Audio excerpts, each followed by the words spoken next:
Preservação da Amazônia. Demanda global, conta local. Artigo escrito por Samuel Hanan. Em novembro de 2025, o Brasil sediará a 30ª Conferência das Partes da Convenção Quadro das Nações Unidas sobre Mudança do Clima, COP30, que será realizada pela primeira vez em uma cidade amazônica. Será uma oportunidade única para os representantes do mundo todo conhecerem de perto a realidade da maior floresta tropical do planeta e discutirem questões preservacionistas.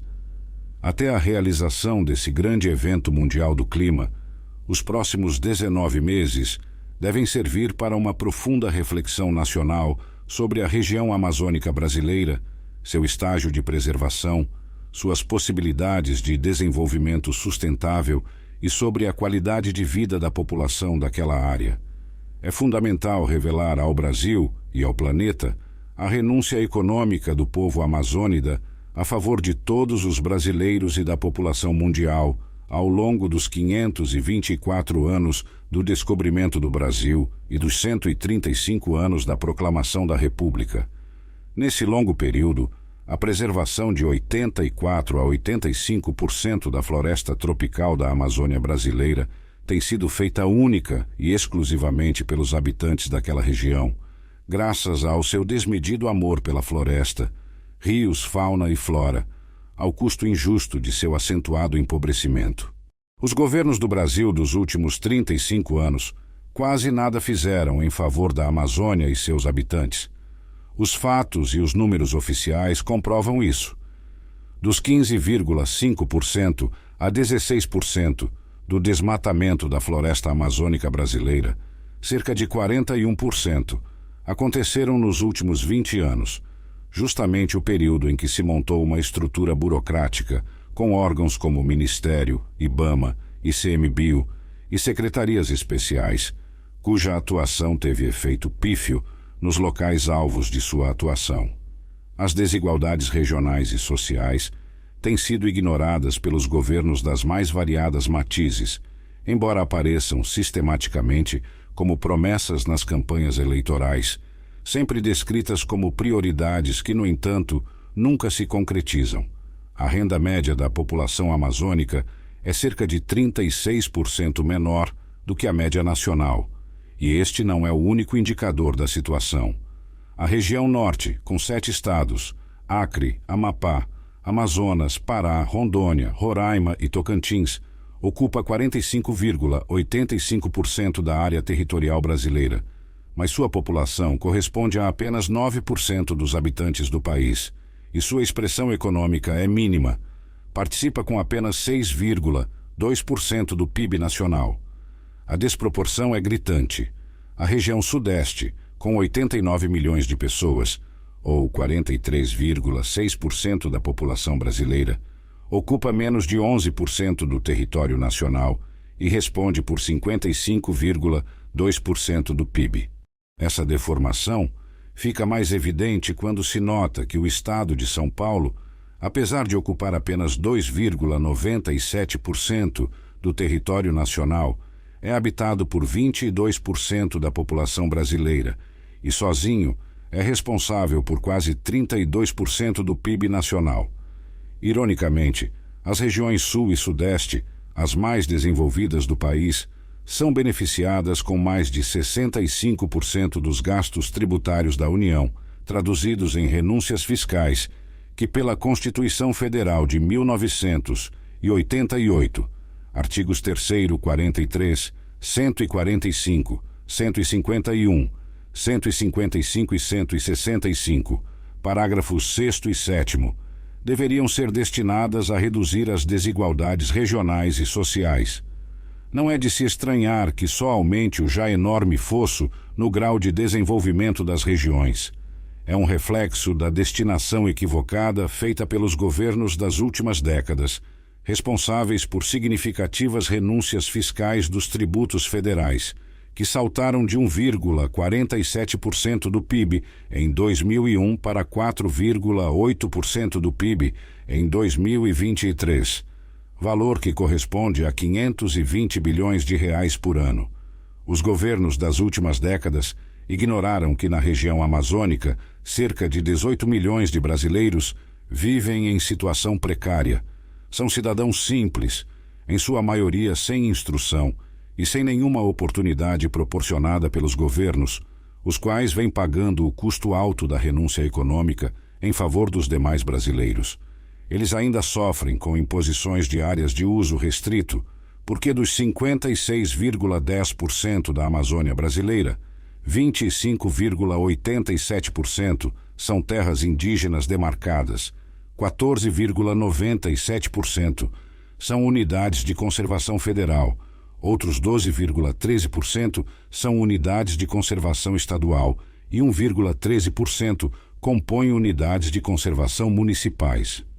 Ribeirinhos, caboclos e indígenas dedicam suas vidas a preservar esse imenso bioma de importância vital para o clima da Terra, com a maior bacia hidrográfica do mundo, o Rio Amazonas e seus mais de 1.100 afluentes, 15% das águas doces superficiais e não congeladas do planeta.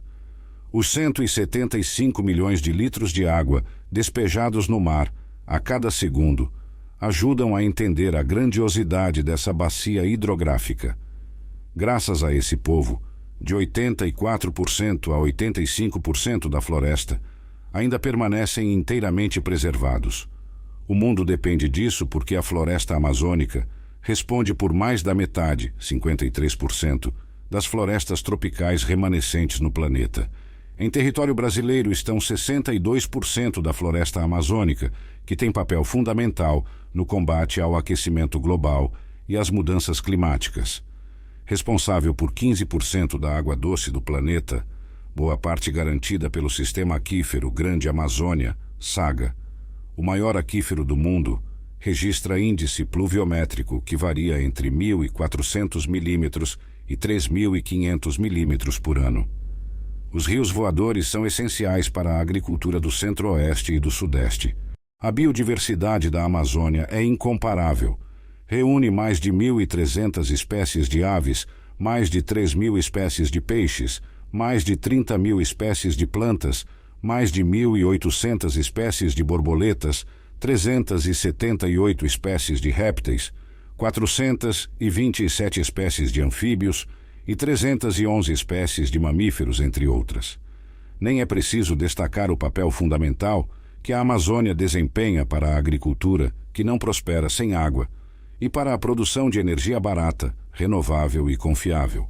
Por tudo isso, é fundamental a manutenção da floresta em pé, fonte de vida e diversidade, e peça essencial no xadrez da economia nacional. Estudo do Banco Mundial divulgado em 10 de maio de 2023 pelo jornal O Globo demonstra que a preservação da floresta amazônica, sem exploração, deixa de gerar cerca de 317 bilhões de dólares por ano. O tamanho da renúncia econômica dos habitantes da Amazônia seria, então, de 196 bilhões e 540 milhões de dólares por ano, 317 bilhões de dólares vezes 62%, algo totalmente ignorado pelos governos do Brasil nas últimas décadas, com a omissão conveniente do G7, o grupo dos 7 países de maior economia do mundo, com PIB de 47 trilhões e 300 bilhões de dólares por ano. O mundo precisa entender que uma área de magnitude de mais de 3 milhões e 800 mil quilômetros quadrados, localizada a milhares de quilômetros da capital Brasília, não será preservada por aqueles que participam de seminários, congressos e debates sobre o tema, ou pelos que fazem as leis ou deflagram ações policiais. Também não o será por aqueles que vivem na mídia denunciando a Amazônia em chamas. As ações práticas há muito tempo são, efetivamente, dos 18 milhões de habitantes da região amazônica que não podem sofrer eternamente com a pobreza. O mundo precisa da floresta em pé para o equilíbrio climático, mas precisa entender que isso não pode se dar a custo zero para as nações beneficiadas. O presidente norte-americano John Biden já fez um lúcido pronunciamento nesse sentido, o que deveria ser aproveitado pelo governo brasileiro para apresentar um plano de preservação da floresta, incluindo os custos da renúncia econômica da população amazônica, que o Banco Mundial estimou em 317 bilhões de dólares por ano, valor equivalente a apenas 0,65 a 0,67% do PIB médio dos países do G7. Se essas nações destinassem para esse fim mero 0,1% de seu PIB, a preservação da floresta teria recursos garantidos de 47 bilhões de dólares por ano. O Brasil responderia por 62% desse montante, ou cerca de 29 bilhões de dólares por ano. O cálculo de reposição direta também é claro. A renúncia econômica dos 18 milhões de amazônidas, considerando-se seu PIB 36% menor que a média nacional, chega a 68 bilhões de dólares por ano. Os caminhos são muitos, menos custo zero. É sempre bom lembrar também que o agrobusiness brasileiro é responsável pela geração de 600 bilhões de dólares por ano e por mais de 150 bilhões de dólares de superávit comercial anual. Portanto, a proteção da floresta amazônica em razão do regime de chuvas no centro-oeste e sudeste é também um projeto de desenvolvimento econômico e social. A grandeza da renúncia dos amazônidas se evidencia pela não ocupação física e pela não exploração da floresta, daí ser ocupada por somente 18 milhões de habitantes, gerando PIB de apenas 132 bilhões de dólares por ano em área de aproximados 3 milhões e 880 mil quilômetros quadrados, equivalente à área de 27 países europeus, inclusive os de maior destaque, onde residem 488 milhões de pessoas, gerando riqueza, PIB, de 19,2 trilhões de dólares. Por outro lado, o Fundo Amazônia é insignificante para a reparação do brutal empobrecimento da população da região. Desde sua criação, foram aplicados menos de 5 bilhões de reais em mais de uma centena de projetos. O resultado: valor baixo, grande pulverização de recursos e nenhuma transparência sobre o resultado desses projetos em relação à geração de renda e de ocupação econômica. O diagnóstico é claro. A solução não pode depender de discussões estéreis e sem pragmatismo algum. A Amazônia, sem dúvida, precisa de um plano governamental, cujo ponto de partida deve ser o que nunca foi feito: o inventário florestal da biodiversidade, seguido de metas, com prazos e transparência, além do financiamento internacional. Sem prescindir, é claro, da drástica redução das desigualdades regionais que castigam a população local. A COP30 está chegando. A mídia brasileira precisa, desde já, divulgar esta realidade para que os líderes mundiais, reunidos em 2025 no Pará, consigam de perto enxergar melhor a realidade e se sensibilizarem com essa questão urgente. Samuel Hanan é engenheiro com especialização nas áreas de macroeconomia, administração de empresas e finanças, empresário, e foi vice-governador do Amazonas, de 1999 a 2002.